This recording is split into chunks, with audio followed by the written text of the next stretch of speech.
In this video, we describe some standard concepts for machine learning that we'll build on in this course and that you should know in order to follow along. Let's dive right in. Standard machine learning concepts that we build on.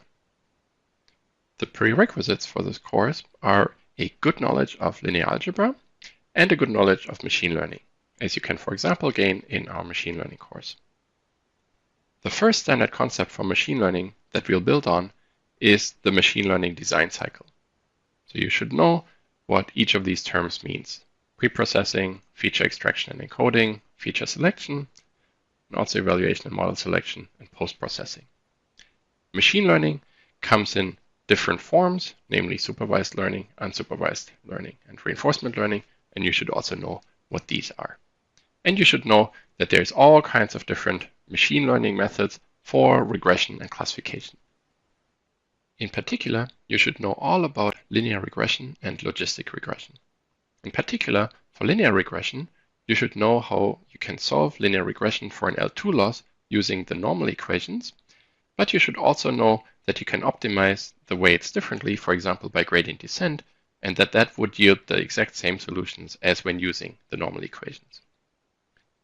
For logistic regression, I would like you to remember that you can write the prediction as a function of weights W and the loss function that we use in order to optimize these weights. And we'll see that this is precisely the most popular loss function of cross-entropy loss that we also use in deep learning. You should also know everything about overfitting. Particularly if you took my machine learning class before, you know how to split your data into training, validation, and test set. You should never touch your test set before the end. And for the training part, you can of course do anything you want. You can use it to split into different sets for cross-validation, for tuning hyperparameters, and so on. But for the final evaluation, you need to use a fresh test set. And please, please, please do not ever tune your hyperparameters on the test set. I also expect that you know something about statistical learning theory, and we'll not actually go into the theory too deeply here, but I would like you to take the intuition from there.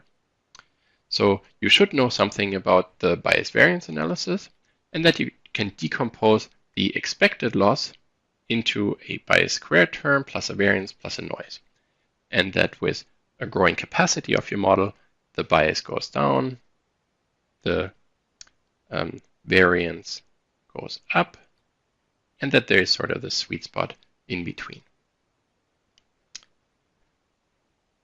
We also discussed the VC dimension in standard machine learning, and for this deep learning class, this will not actually be that important because the bound on the generalization error that it yields is typically far too large for deep learning to be practically useful. We will, however, require a lot of linear algebra in this course. Deep learning relies on fast matrix operations, in fact, tensor operations. So tensors are like matrices, but they have an arbitrary number of dimensions. So vectors have dimensionality 1, matrices have dimensionality of 2, and tensors have a dimensionality of n. And in deep learning, almost all the math is written in matrix vector form. So for example, we'll see backpropagation in matrix form, and that is quite heavy on matrix algebra. So if you're rusty on that, please brush up on it. Some other example concepts that we will require you to know about include eigenvectors, eigenvalues, eigendecompositions, and so on, and the typical types of matrices in machine learning, such as Hessians and Jacobians. If you've gotten rusty in your linear algebra, I would ask you to please refresh on these skills. We won't spend time on this in the course, but there are excellent resources online for refreshing those skills. And if you have any doubt about these concepts, I would strongly encourage you to use them for a refresher. So there's a Coursera course here, and also khanacademy.org are really nice resources. The other thing that we'll require a lot is Python. All our coding will be in Python, and we'll focus on the foundations in the course. Deep understanding by actually implementing elements of deep learning from scratch. So not using libraries, but from scratch. We'll use several tools. So for plotting, we'll use matplotlib, and we'll also use GitHub Classroom in order to hand in assignments. And some of you may not know these, and in particular Git, but that's perfectly fine. You can catch up on Python skills through many tutorials online. And while the first assignment will also level the playing field with respect to Python and especially Git. If you haven't used Git before, that's perfectly fine.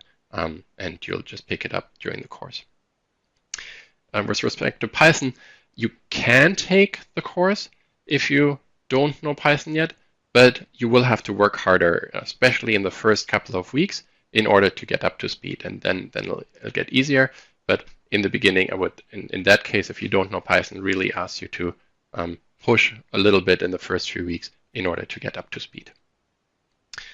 So then once we actually understand the basics and we have implemented some deep learning from scratch, and we understand how this works in the inside, then we'll switch to a deep learning pipeline, a deep learning library, namely PyTorch.